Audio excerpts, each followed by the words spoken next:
Hello friends, welcome to GK study. तो ये है आपकी साइंस की फर्स्ट क्लास जिसमें हम जो है वो टॉप 25 साइंस क्वेश्चन को डिस्कस करेंगे जो कि आपके हिंदी लैंग्वेज में होंगे। और ये जो वीडियो है ये आपकी एचपी पुलिस कांस्टेबल और फॉरेस्ट गार्ड दोनों के लिए ही जो है इंपॉर्टेंट है। कॉमन वीडियो है। कॉमन किस लिए है? क्योंकि आपको पता ही होगा कि फॉरेस्ट गार्ड में 25 के करीब जो है वो क्वेश्चन आपके साइंस से पूछे जाते हैं। और अगर कांस्टेबल की बात करें तो कांस्टेबल के सिलेबस के अकॉर्डिंग 16 क्वेश्चन जो है वो मैथ प्लस साइंस के आपसे पूछे जाएंगे। तो एक आप आइडिया लगा लीजिए कि 6 क्वेश्चन तो जनरली आपके जो है वो पुलिस में भी साइंस के होंगे। ठीक है, तो अगर आपको मेरिट में आना है तो 6 नंबर आपके लिए बहुत ज्यादा इंपॉर्टेंट है। आप 6 नंबर को जो है वो इग्नोर नहीं कर सकते। और अगर आप फॉरेस्ट गार्ड की तैयारी कर रहे हो तो 25 तो आपके ऑब्वियस ही बात है कि आपको पढ़ना ही पड़ेगा। ठीक है, तो साइंस के क्वेश्चन जो है वो सेम ही है। ठीक है, सिलेबस भी सेम ही है, तो दोनों के लिए कॉमन वीडियो ही जो है वो वर्क करेगी। तो आप किसी भी एग्जाम की तैयारी कर रहे हो दोनों में से आपके जो है ये काम आएगा। ठीक है, तो चलिए वीडियो को शुरू करते हैं। सबसे पहला क्वेश्चन है, समुद्री मील किसका माप है? ठीक है, जो आपका समुद्री मील होता है जिसको आप अगर इंग्लिश में जो इंग्लिश में तैयारी कर रहे हैं उनको पता होगा, इसको समुद्री मील को कहा जाता है आपका नॉटिकल माइल। ठीक है, नॉटिकल माइल बोला जाता है समुद्री मील को। तो समुद्री मील के द्वारा जो है वो किस चीज का माप किया जाता है या किस चीज की मेजरमेंट की जाती है? 4 आपके पास ऑप्शन दिए गए हैं। कोशिश आपको ये करनी है कि आप साथ साथ आंसर दें और 25 में से आपके कितने बनते हैं ये आपको खुद से अंदाजा लगाना है। ठीक है, तो इसका जो सही आंसर है वो है आपका जहाज की गति। ठीक है, अब ये क्वेश्चन जो साइंस के होते हैं ये बहुत तरीके से घुमा के पूछे जाते हैं। अब अगर आपके पास ऑप्शन में जहाज की गति है तो आप इसको आंसर लगाओगे। अगर आपके पास इसकी जगह ये लिखा है कि पानी में डिस्टेंस, जो पानी में ट्रेवलिंग का डिस्टेंस होता है यानी कि पानी में कितनी दूरी तय की गई है, ठीक है, अगर आपके पास ऑप्शन में वो है तो आप उसका जो है वो सही आंसर लगाओगे। ठीक है, दोनों में से एक ही होगा। अब देखिए जहाज की गति जब वो पानी में ट्रेवल करेगा, यहाँ पर पानी वाले जहाज की बात हो रही है, तभी जो है वो पता लगेगी कि कितनी तेजी से जो है वो ट्रेवल कर रहा है। ठीक है, तो समुद्री मील जो है उसी से ही जो है वो इस चीज की मेजरमेंट की जाती है। अगर बहुत ज्यादा डिटेल में जाते हैं, ठीक है, और अगर आपसे ये पूछ लिया जाता है कि एक समुद्री मील या फिर एक नॉटिकल माइल जो है वो किसके बराबर होता है, कितने किलोमीटर के, तो इसका आंसर होगा आपका 1.85 किलोमीटर। ठीक है, वैसे इतना ज्यादा टफ पूछा नहीं जाता है, बट जिस तरीके से कंपटीशन हार्ड हो रहा है, ठीक है, तो आपसे थोड़ी डिटेल में जो है वो जा सकता है। बाकी आपको ज्यादा डिटेल में जाने की जरूरत नहीं है किसी क्वेश्चन की, बट जहां पर जरूरी लगता है कि हाँ ये क्वेश्चन पूछा जा सकता है वहां पर आपको रीड करना है। तो यहाँ से 2 क्वेश्चन बनते हैं। एक तो आपका समुद्री मील किसके बराबर होता है, नॉटिकल माइल, ठीक है, और दूसरा क्या है कि वो किस चीज के लिए जो है वो यूज किया जाता है। आई होप आपको क्लियर हो गया होगा। सेकंड क्वेश्चन है, निम्नलिखित में से कौन सा ध्वनि की पिच निर्धारित करता है? ठीक है, ये मैंने पहले भी पढ़ाया है। 4 आपके पास ऑप्शन दिए गए हैं, तो इसका जो सही आंसर है वो है आपका आवृत्ति। ठीक है, आवृत्ति को इंग्लिश में कहते हैं आपकी फ्रीक्वेंसी। ठीक है, जिनको इंग्लिश में पढ़ना है तो ये दोनों चीजें जो है वो आपको याद रखनी है। ठीक है, मतलब कि एक ही है, तो ये याद रखिएगा। इसके बारे में ज्यादा जानकारी अगर आपको लेनी है तो आप गूगल कर सकते हो, बट क्वेश्चन जो है वो यही सफिशिएंट है। अगले क्वेश्चन की बात करते हैं। पृथ्वी के पलायन वेग का मान जो है वो कितना होता है? पलायन वेग जो है वो किसको बोलते हैं? पलायन वेग बोला जाता है आपका एस्केप वेलोसिटी को। ठीक है, और इसका जो मान होता है, ठीक है, वो होता है आपका 11.2 किलोमीटर प्रति घंटा। ठीक है, किलोमीटर पर आवर। ठीक है, तो ये याद रखिएगा जो पृथ्वी का पलायन वेग होता है वो कितना होता है। ठीक है, तो बस आपको इतना ही याद रखना है। नेक्स्ट आपका न्यूटन का प्रथम नियम क्या कहलाता है? ये बिल्कुल इजी क्वेश्चन है, बट ये डायरेक्टली पूछे जाते हैं। तो न्यूटन का जो प्रथम नियम है वो कहलाता है आपका जड़त्व का नियम। ठीक है, लॉ ऑफ इनर्शिया, ये आपने सुना भी होगा। ठीक है, लॉ ऑफ इनर्शिया ये कहलाता है आपका न्यूटन का प्रथम नियम। अगले क्वेश्चन की बात करते हैं। लोगों के किस रक्त समूह यानी कि ब्लड ग्रुप को सार्वभौमिक दाता कहा जाता है, यानी कि जो सभी को दे सकता है अपना ब्लड? तो इसका जो सही आंसर है वो है आपका ओ। याद रखिएगा। साइरस शब्द का अर्थ क्या है? ठीक है, यहां पर एक वर्ड पूछा गया है साइरस, जो कि आपका साइंस से रिलेटेड है, तो इसका मतलब इन चारों में से क्या होता है?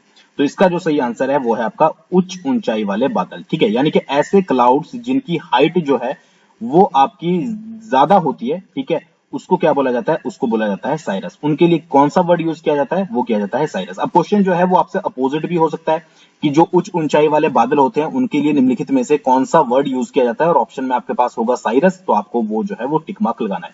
तो अपना जब भी आप रीड करें थोड़ा दिमाग खोलकर रीड करें, ताकि अगर आपसे घुमा फिरा के भी क्वेश्चन पूछे जाते हैं तो आपको आसानी से पता लग जाए। ठीक है, अगले क्वेश्चन की बात करते हैं। हमें घर के बाहर रसोई से गर्म खाने की गंध किस वजह से आती है? ठीक है, जब भी आपके किचन वगैरह में खाना बनता है और अगर आप किसी और रूम में हो तो वहां पर भी जो उसकी स्मेल होती है यानी कि उसकी जो खुशबू होती है वो आपको मिल जाती है।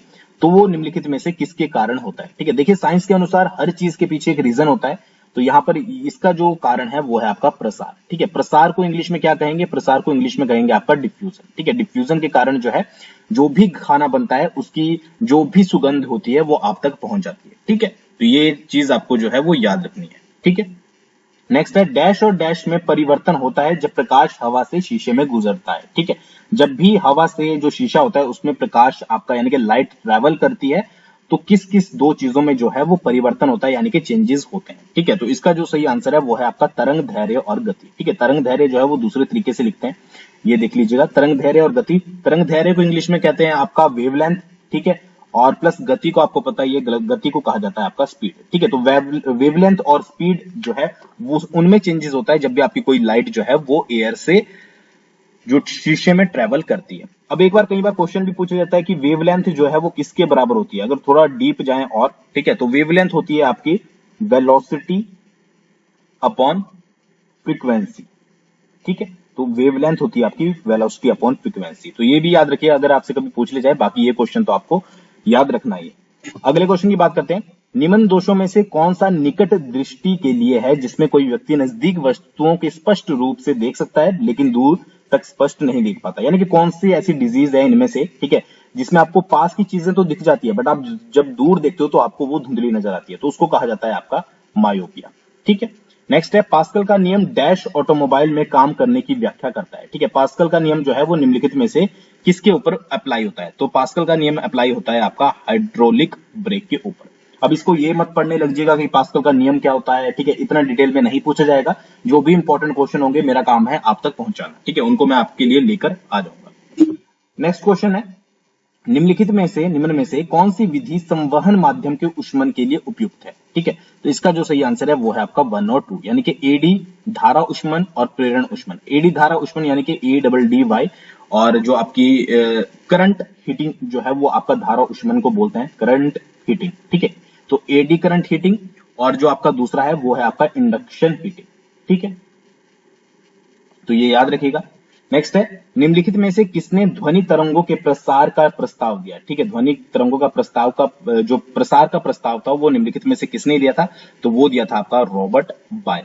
ठीक है, डायरेक्टली याद रखना है। अगले क्वेश्चन की बात करते हैं, गति में एक सीमित बदलाव उत्पन्न करने के लिए थोड़े समय के लिए लगने वाले एक बड़े बल को डैश कहा जाता है। ठीक है, कोई भी आप गति है यानी कि स्पीड है, उसमें अगर आपको सीमित बदलाव करना है, सीमित चेंजेस करने हैं, ठीक है, तो उसमें एक जो है वो फोर्स लगता है, उसको क्या कहा जाता है? तो उसको कहा जाता है आपका एक आवेगी बल। ठीक है, आवेगी बल का मतलब क्या हो गया? आवेगी बल का मतलब हो गया इंपल्सिव फोर्स। तो उसमें जब है आपको जब भी कोई सीमित बदलाव करना है तो आप उसमें जो है वो इंपल्सिव फोर्स लगाओगे। नेक्स्ट है, मानव पाचन तंत्र से संबंधित ग्रंथियां कौन सी है? ठीक है, जो भी मानव जो ह्यूमन का डाइजेस्टिव सिस्टम होता है उससे रिलेटेड जो भी ग्रंथियां होती है वो कौन कौन सी होती है? तो इसका जो सही आंसर है वो है लार, यकृत और अग्नाशय। ठीक है, लार को क्या बोलेंगे? लार को आई थिंक बोलते हैं स्लेवरी ग्लैंड। ठीक है, और यकृत तो आपका हो गया लीवर, और अग्नाशय हो गया आपका पैनक्रियास। ठीक है, तो स्लेवरी, लीवर और पैनक्रियास, ये याद रखिएगा। नेक्स्ट है, मानव पाचन तंत्र में पित्त स्रावित होता है कहां पर? ठीक है, ये क्वेश्चन बहुत ज्यादा पूछे जाता है साइंस के पॉइंट ऑफ व्यू से कि जो मानव पाचन तंत्र है उसमें जो पित्त होता है यानी कि जो बाइल होता है वो कहां पर सिक्रेट होता है या फिर रिलीज होता है, इस तरीके से समझ लीजिए, स्रावित होता है। तो इसका जो सही आंसर है वो है आपका लीवर। ठीक है, याद रखिएगा। बाइल, बाइल होता क्या है? बाइल एक तरह का आप ये समझ लीजिए या तो डार्क ग्रीन या फिर ये आपका येलोइश ब्राउन फ्लूइड होता है। ठीक है, और बाइल को जो है वो आपका गैल भी कहते हैं, GALL, तो ये भी याद रखिएगा। नेक्स्ट है, मुंह से मलद्वार तक एक वयस्क मानव का संपूर्ण पाचन तंत्र कितने मीटर लंबा होता है? ठीक है, आपके मुंह से लेकर एनस तक, ठीक है, जो संपूर्ण पाचन तंत्र होता है वो कितने मीटर जो है वो लंबा होता है? तो इसका जो सही आंसर है वो है आपका 9 meter. 9 minute approx I think 30 feet के अराउंड। ठीक है, तो फीट में भी देख लीजिएगा और आपको मीटर में भी याद रखना है। अगले क्वेश्चन की बात करते हैं, अच्छा खाना देखने पर मुंह में पानी आ जाता है, यह द्रव वास्तव में क्या है? ठीक है, जब भी आप अच्छा खाना देखते हो आपका माइंड ये सोचता है कि अब मैं इस खाने को खाने वाला हूं, तो आपके मुंह में जो है वो एक तरह का द्रव या समझ सकते हैं लिक्विड जो है वो आपका जो है वो निकलता है, तो उसको क्या बोला जाता है? उसको बोला जाता है आपका एंजाइम। तो इस तरीके के क्वेश्चन जो है वो आपसे पूछे जाते हैं। नेक्स्ट आपका गैस्ट्रिक जूस या गैस्ट्रिक एसिड के घटक के रूप में निम्नलिखित में से कौन अमाशय में स्रावित नहीं होता है? ठीक है, जो गैस्ट्रिक जूस होता है आपका, ठीक है, बॉडी में, उनमें निम्नलिखित में से क्या नहीं होता है, ठीक है। तो उसका जो सही आंसर है वो है आपका सल्फ्यूरिक एसिड, ठीक है। और क्या क्या होता है आपका, पोटेशियम क्लोराइड होता है, ठीक है, हाइड्रोक्लोरिक एसिड होता है और आपका सोडियम क्लोराइड होता है। तो अगर आपसे ये पूछा जाए कि क्या क्या होता है, तो आपका पोटेशियम क्लोराइड हो गया, HCl हो गया और सोडियम क्लोराइड हो गया, और सल्फ्यूरिक एसिड जो है वो नहीं होता है। तो ये चीज याद रखिएगा। नेक्स्ट है, भोजन के पाचन में मदद करने के लिए पेट में पैदा होने वाला अम्ल कौन सा है, ठीक है। कौन सा आपका ऐसा एसिड है, ठीक है, जो कि आपके जो फूड है उसको डाइजेस्ट करने में जो है वो हेल्प करता है। तो सिंपल सा है, हाइड्रोक्लोरिक एसिड, ये आपने पढ़ा भी होगा, HCl, ठीक है। भोजन पेट के माध्यम से सीधे किससे गुजरता है, ठीक है। जब आप पेट के माध्यम से जो है वो कहां पर जाता है, तो वो जाता है आपका छोटी आंत में। छोटी आंत को क्या बोलते हैं, छोटी आंत को बोलते हैं आपका स्मॉल इंटेस्टाइन, ठीक है, याद रखिएगा। अगले क्वेश्चन की बात करते हैं। जो मनुष्य होते हैं यानी कि जो ह्यूमन बीइंग होते हैं, छोटी और बड़ी आंत में से कौन सी सबसे लंबी होती है, ठीक है। छोटी आंत भी होती है हमारी ह्यूमन बॉडी में, बड़ी आंत भी होती है, बट उनमें से लंबी कौन सी होती है, तो उसमें से लंबी होती है आपकी छोटी आंत, ठीक है।